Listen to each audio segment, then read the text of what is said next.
안녕하세요. 오늘부터 같이 일본어를 공부할 교사 김현희입니다. 지난 시간에 우리가 첫 시간 오리엔테이션을 진행을 했는데요. 오늘부터 본격적으로 일본어 공부를 시작해 보도록 하겠습니다. 그럼 교과서를 펴서 8페이지를 보시면 일본에 관해서 간단하게 설명되어 있는 내용이 있는데요. 어떠한 나라의 언어를 배울 때는 우리가 그 나라에 대해서 이해하는 것이 매우 중요하기 때문에 여기 8페이지에 나와 있는 일본에 대해서 먼저 알아보고 그 다음에 우리가 이야기를 진행해 보도록 하겠습니다. 자, 8페이지에 보시면은요, 일본에 대해서 알아봅시다 라고 나와 있는데요. 크게는 인구, 영토, 기후, 행정구역, 그리고 화폐 이렇게 나와 있습니다. 먼저 첫 번째 나와 있는 인구를 먼저 보도록 할 건데요. 일본의 인구는 어느 정도가 될까요? 그 전에 우리는 우리나라 인구가 어느 정도 되는지 혹시 알고 있는 친구가 있을까요? 네, 우리나라 인구는 약 4,500만 인구 정도라고 생각을 하고 있고요. 그 다음에 일본의 인구 같은 경우에는 여기도 나와 있겠지만 약 1억 2,700만 명으로 해마다 감소하고 있다. 우리나라의 약 2배가 좀 넘는 인구라고 보시면 됩니다. 그런데 이 일본의 인구 중에 대부분은 노인 인구가 차지하고 있고요. 실제로 이 노인 인구들이 할 수 있는 일, 실버 산업이 굉장히 발달돼 있고 지하철역이라든지 이런 곳에 가가지고 보게 되면은 노인분들이 일하는 것을 굉장히 볼 수가 있습니다. 또한 도쿄 같은 대도시 같은 경우에도 독거노인, 혼자 사시는 할아버지 할머니가 돌아가셨을 경우에 자식들이랑 연락이 되지 않아서 그 집을 국가에서, 정부에서 인수를 하여서 에어비앤비라고 해서 관광객들한테 빌려주는 그런 사업도 하고 있거든요. 그래서 일본의 인구는 약 1억 2,700만 명으로 해마다 감소하고 있는데 이는 2017년 7월 총무상통계국의 발표에 따른 것입니다. 두 번째, 영토를 보도록 하겠습니다. 자, 이 영토는요, 일본과 우리나라 사이에서도 굉장히 민감한 문제죠. 일단 독도를 어느 나라 땅인지에 대해서도 굉장히 말이 많은데요. 일단 일본의 국토는 이런 식으로 생겨져 있습니다. 일본의 국토는 열도라고 말을 하는데요. 우리나라가 한반도라고 해가지고 반은 바다랑 인접해 있고 반은 육지랑 이어져 있는 반면에 일본 같은 경우에는 크고 작은 섬으로 이루어진 열도로 이루어져 있는 나라입니다. 이때 이 열자는요. 나란히 서다, 열을 맞춰 서다 라고 할 때 그 줄 서다 열자고요. 뒤에 있는 도자는 섬 도자예요. 그럼 얘를 그대로 해석을 하게 되면은 섬이 줄지어서 서 있다 라는 뜻으로 해석을 해주시면 될 것 같습니다. 그래서 일본은 크게 혼슈, 여기 빨강색으로 보이는 가장 큰 섬이 혼슈라고 말을 하고요. 그 다음에 규슈라고 해서 가장 아래쪽에 있는 규슈, 초록색 보이시죠? 그 다음에 시코쿠, 노란색 보이시나요? 시코쿠. 그 다음에 홋카이도라고 해서 북해도, 요 4개의 큰 섬과 크고 작은 7,000여 개의 섬으로 이루어져 있습니다. 총 면적은 한반도 면적의 1.7배 정도이고요. 섬으로 이루어진 탓에 지진이라든지 쓰나미라든지 이런 바다의 기후의 영향을 굉장히 많이 받습니다. 자, 먼저 혼슈에 대해서 설명을 해볼게요. 우리 일본의 수도가 어딘지 알고 있나요? 네, 여기 표시가 돼 있죠. 도쿄가 일본의 수도입니다. 그러면 우리가 이 섬을 이렇게 가운데를 나누어서 봤을 때 오른쪽을 관동지방, 왼쪽을 관서지방이라고 합니다. 흔히 우리나라에서 일본으로 관광을 갈 때 수도인 도쿄도 많이 가지만 두 번째로 많이 가는 데가 어디일까요? 네, 오사카. 오사카 들어본 적 있으시죠? 그 다음에 교토. 이 교토 같은 경우에는 예전에 일본 수도였어요. 예전 일본 수도였다가 수도가 에도 시대에 이 도쿄로 이동을 했는데 그때의 도쿄 이름은 에도였고요. 에도라는 이름이 도쿄로 바꾸면서 현재의 수도가 도쿄가 되었습니다. 그래서 우리가 이 도쿄가 있는 지역을 관동지방이라고 하고 그 다음에 오사카나 교토가 있는 지방을 관서지방이라고 하는데 이 관동과 관서를 나누는 가장 큰 기준은요. 우리나라에서도 서울 사람이 쓰는 말이랑 부산 사람이 쓰는 말이랑 약간 사투리를 쓴다. 방언을 쓴다 라고 말을 하는데 실제로 우리가 일본어를 배울 때는요. 이 관동 지방에 있는 도쿄어를 중심으로 배우는 게 일본어입니다. 그러면은 관서지방에 있는 오사카라든지 교토라든지 이곳에 사는 사람들은 일본어를 쓰지 않나요? 그건 아니고요. 일본어를 쓰긴 쓰는데 일본어에는 억양이라는 게 있어서 이 도쿄에 있는 사람의 억양과 그다음에 오사카 사람의 억양이 정반대이기 때문에 억양만 듣고서도 이 사람이 어느 지역 사람인지 일본 사람들은 알 수 있다고 해요. 그리고 서울 사람들 같은 경우에 우리나라 사람들 같은 경우에는 음의 높낮이가 없는 경우가 많기 때문에 일본어를 할 때도 약간 밋밋하게 들리는 경향이 있어서 아, 저 사람은 외국인이구나 일본 사람들이 쉽게 알아챌 수 있다고 합니다. 자, 그 다음에 나와 있는 거 보도록 하겠습니다. 홋카이도. 홋카이도는요, 우리가 한국말로는 북해, 도라고 읽는데요.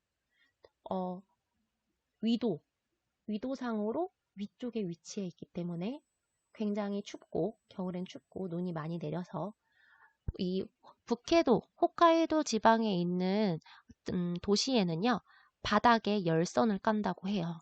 그래서 우리가 콘크리트 바닥에 열선을 깔아가지고 눈이 너무 많이 왔을 경우에 이게 얼게 되면은 도시가 마비되기 때문에 열선을 깔아가지고 전기로 눈을 녹이는 그런 시스템이 갖추어져 있다고 합니다.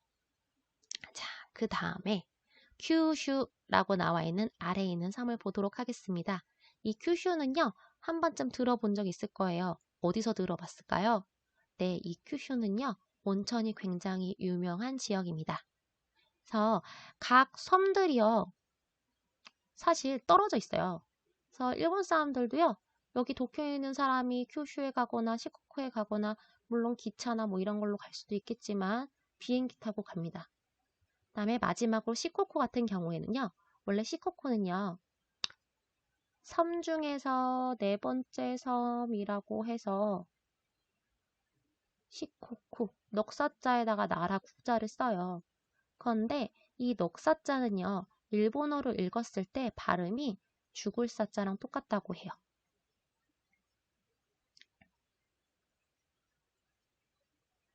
역사상으로 일본에서 무언가 잘못 큰 죄를 지은 사람이 유배를 가거나 귀향을 가거나 이런 지역이 이 시코쿠였기 때문에 옛날에는 지금보다 교통이 발달하지 않아서 한번 섬에 들어가면은 이 사람을 누군가가 배를 대절을 해서 꺼내줄 때까지 거기서 나올 수 없겠죠. 그렇기 때문에 한번 들어가면 죽을 때까지 나오지 못한다. 라고 해서 이 시코쿠의 시가 사실은 넉사자가 아니고 죽을 사자다. 라고 말하는 사람도 있다고 하는데 이거는 그냥 사람들이 하는 말이고요. 어쨌든 이 시코쿠 지방까지서 큰 4개의 섬과 7,000개의 작은 섬으로 이루어져 있는데 제일 아래쪽에 보면은요. 일본에는요, 오키나와라는 지방이 있어요. 오키나와는요, 아래쪽에 있기 때문에 굉장히 날씨가 따뜻하고 겨울에도 크게 뭐 춥거나 이러진 않는데, 그래서 일본의 하와이라고 불리는 데가 여기 오키나와입니다. 오키나와 사람들은요, 위도상으로 아래쪽에 있기 때문에 굉장히 남방 지역 사람처럼 생겼어요. 그래서 일본 사람들과 약간 생김새가 좀 다르거나 피부 색깔 같은 경우에도 좀 까무잡잡하다거나 이렇기 때문에 일본 사람, 이 오키나와 사람들은요, 어, 우리가 일본인인가? 아, 일본인이 아닌가? 뭐 약간 이런 생각을 갖고 있기도 하는데, 일본의 연예인들 중에서 이 오키나와 출신이 굉장히 많다고 합니다.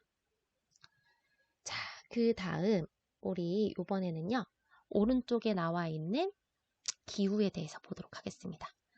일본의 기후는요, 우리나라처럼 사계절이 있어요. 그래서 봄에는 일본 하면 생각나는 거. 일본어를 몰랐어도 이 단어는 들어본 적이 있을 거예요.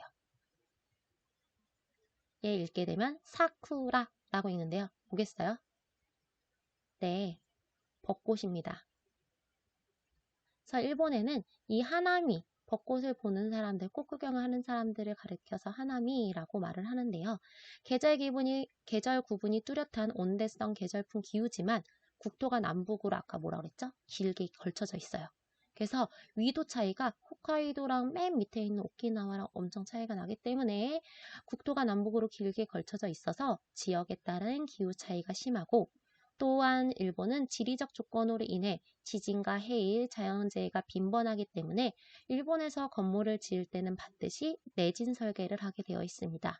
내진 설계라고 하는 것은 일본에는 우리나라처럼 그렇게 높은 건물이 많지도 않거니와 건물을 높게 지을 때는 반드시 지진에 버틸 수 있는 어느 정도의 기준을 통과를 해야지 높은 건물을 지을 수 있다고 합니다. 실제로 2011년도죠. 2011년도에 도쿄 근처에 있는 후쿠시마 현에서 그 쓰나미가 해일과 쓰나미, 큰 지진 이후에 오는 게 해일과 쓰나미죠. 해일과 쓰나미로 인해서 방사능이 유출돼가지고 전 세계적으로 문제가 돼 있는데요. 실제로 지금 원자력이 새는 방사선이 지구를 한 4바퀴 정도 돌았다고 해요. 그래서 우리가 어딜 살던 간에 방사능에 노출되는 거는 어쩔 수 없는 일이지만 이 도쿄라든지 이 후쿠시마 근처에 사는 사람들 같은 경우에는 그 영향을 더 많이 받기 때문에 최근에 문제가 되고 있다고 합니다. 자, 그 다음은 일본의 행정구역에 대해서 알아보도록 하겠습니다. 우리나라에도 용산구, 서울 안에는 용산구가 있고 중구가 있고 마포구가 있듯이 서울 밖으로는 경기도, 그 다음에 강원도, 충청도, 경상도, 전라도 이렇게 나눠져 있는 게 행정구역이죠. 마찬가지로 일본은 우리나라의 몇 배라고 했죠? 네, 면적이 1.7배 정도이고요. 이 행정구역을 나눌 때는 우리랑 조금 다르게 나누게 되는데, 자, 보도록 하겠습니다.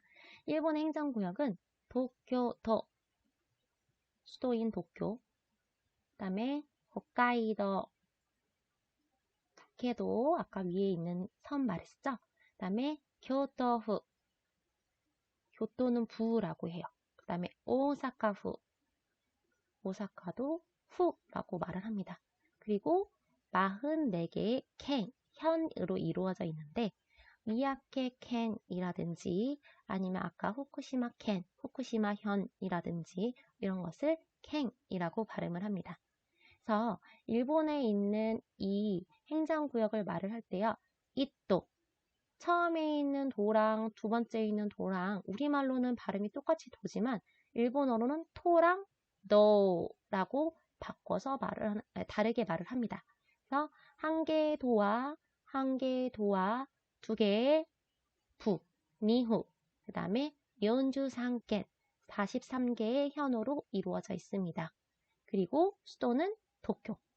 처음부터 수도가 도쿄였던 게 아니고 원래는 교토가 수도였다가 에도 시대 에도가 수도였는데 그 에도의 명칭이 도쿄로 바뀌면서 일본의 수도가 도쿄라고 말씀을 드렸죠. 자, 이 도쿄는요.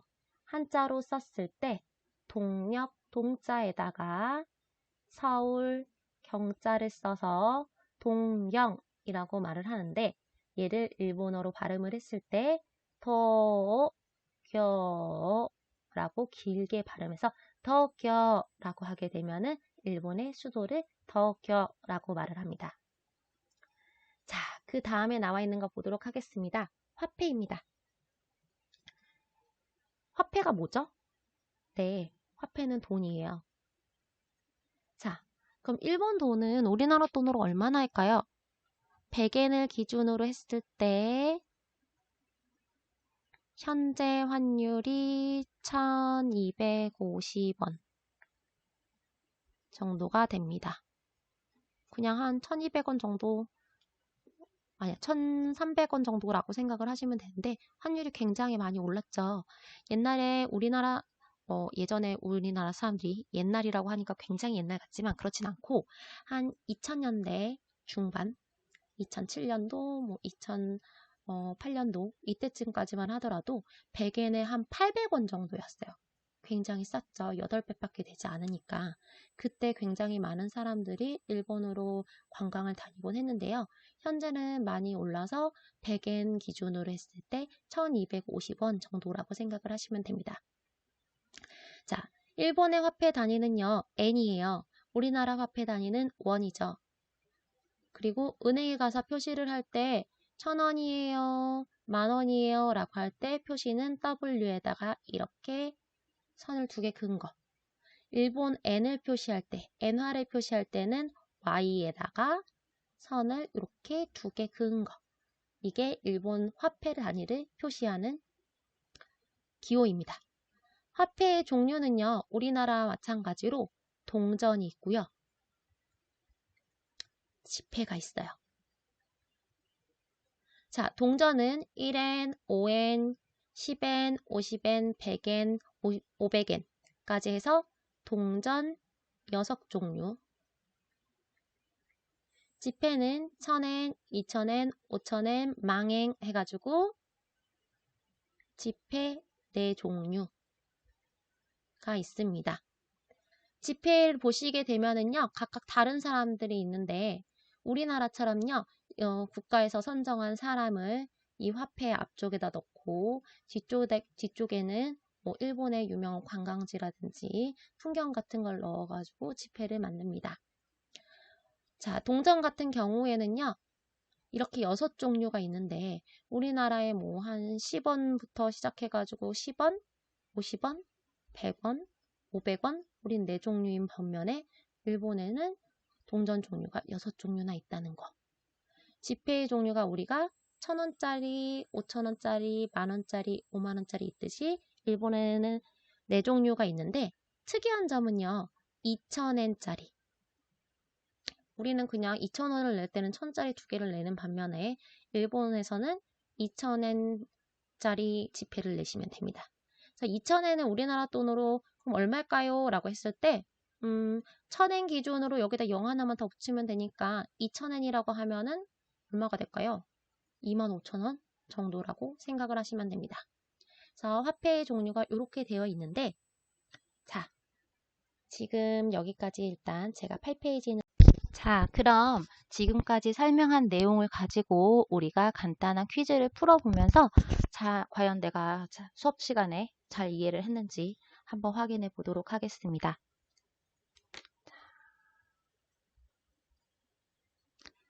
첫 번째 퀴즈, 일본의 인구는 해마다 감소하고 있다. 동그라미 X, 뭘까요? 네, 아까도 설명을 했습니다. 2017년이니까 지금보다 지금 2020년이죠. 3년 전에 통계이긴 하지만 해마다 감소하고 있고 현재 인구는 얼마였죠? 1억 2,700만 정도로 추산되고 있다고 합니다. 자, 그러면 얜 동그라미.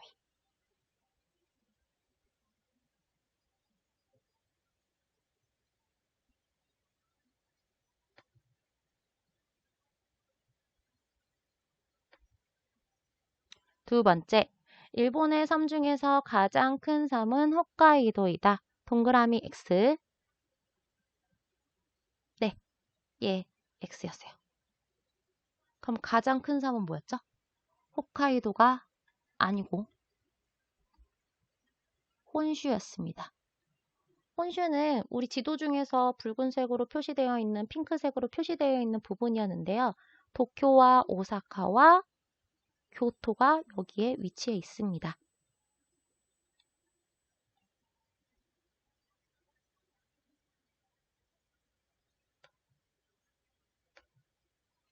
자, 세 번째, 일본의 수도는 도쿄이며 혼슈에 속해 있다. 동그라미 X. 네, 간단해요. 얘 동그라미. 도쿄를 우리가 한자로 썼을 때는 동경이라고 하고요. 현재 원래 이 코로나19로 인해서 우리가 온라인 수업을 하지 않고 일본에서도 이게 큰 병으로 번지기 전에는 2020년에 원래 뭘 하기로 했죠? 네, 2020년 도쿄 올림픽이 개최될 예정이었으나 이전에는 이런 적이 한 번도 없었는데 얘가 1년 연기가 되어서 내년 2021년에 개최된다고 합니다. 그때도 솔직히 개최될지는 잘 모르겠지만 어쨌든 2021년에 개최를 하더라도 명칭은 2020 도쿄올림픽이라고 한다고 합니다. 혼슈에 속해 있고 혼슈는 우리가 일본의 4가지 큰 섬 중에서 가장 큰 섬이었습니다.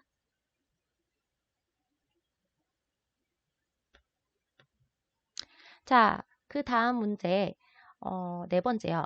일본은 혼슈, 큐슈, 시코쿠, 홋카이도, 오키나와의 5개의 큰 섬으로 이루어져 있다. 동그라미 X? 네, X. 그럼 여기서 뭐가 잘못됐을까요? 네, 이 오키나와는 일본을 이루는 큰 섬 중에 하나가 아니죠. 그러면은 일본은 4개의 큰 섬, 혼슈, 큐슈, 시코쿠, 홋카이도의 5개가 아니고 4개의 큰 섬과 7천여 개의 크고 작은 섬으로 이루어져 있고 자, 북에서 남으로 길게 뻗어져 있기 때문에 여러 기후들을 갖고 있고 그다음에 섬이 줄지어서 서 있는 열도이기 때문에 지진과 해일, 자연재해가 빈번하다라고 아까 설명을 했습니다.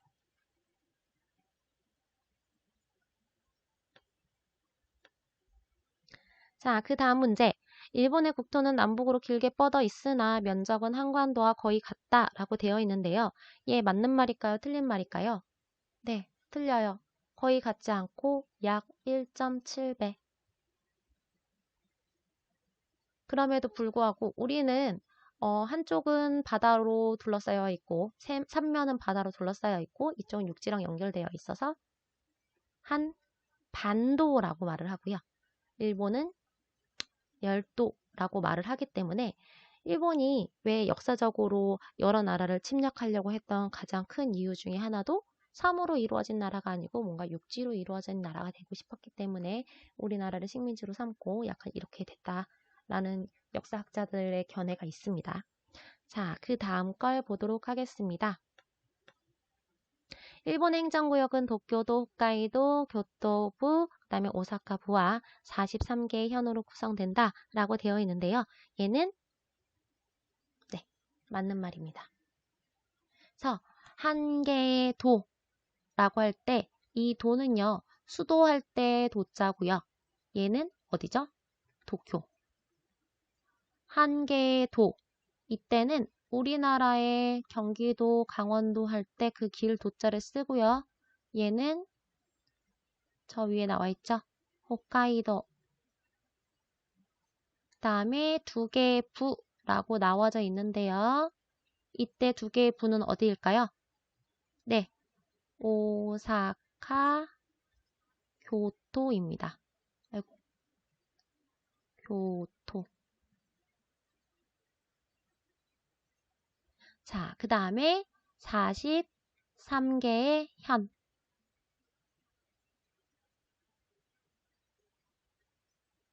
얘는 캥이라고 있고요. 연주상계 해서 여러 가지의 현으로 이루어져 있다 라고 알아두시면 될 것 같습니다. 자, 그 다음 문제. 일본의 화폐 단위는 엔이며 동전 6가지와 지폐 4가지가 있는데 동그라미 X? 동그라미. 자, N은 우리가 한자로 이렇게 쓰는데요. 이거 우리나라 한자에 없는 글씨예요. 읽을 때 N이라고 읽고요. 은행에서 표시할 때는 Y에다가 짝대기 2개 끄는 거. 자, 동전 6가지는 뭐가 있을까요? 1엔, 5엔, 10엔, 그다음에 50엔, 100엔, 500엔 이렇게 6가지와 지폐 4가지인데 1000엔, 2000엔, 5000엔, 만엔 이렇게 있다고 아까 설명을 드렸어요.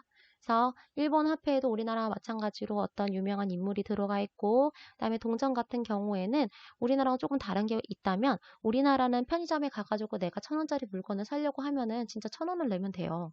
근데 일본에는요, 그 세금이 포함되어 있지 않기 때문에 내가 백엔샵에 가가지고 우리나라의 다이소 같은 곳, 뭐 한 100엔이면 뭐든지 살 수 있어요. 이런 가게지만 100엔짜리 물건을 고른다고 해서 100엔만 내는 게 아니고 거기에 부가가치세, 세금을 포함해가지고 108엔이라든지 110엔이라든지 이런 식으로 지불을 해야 되기 때문에 일본에서는 이 동전이 지금도 1엔 단위까지 굉장히 활발하게 사용되고 있다고 합니다. 자, 그래서 우리가 지금 화폐 단위까지 해가지고 간단하게 퀴즈를 풀어봤는데요.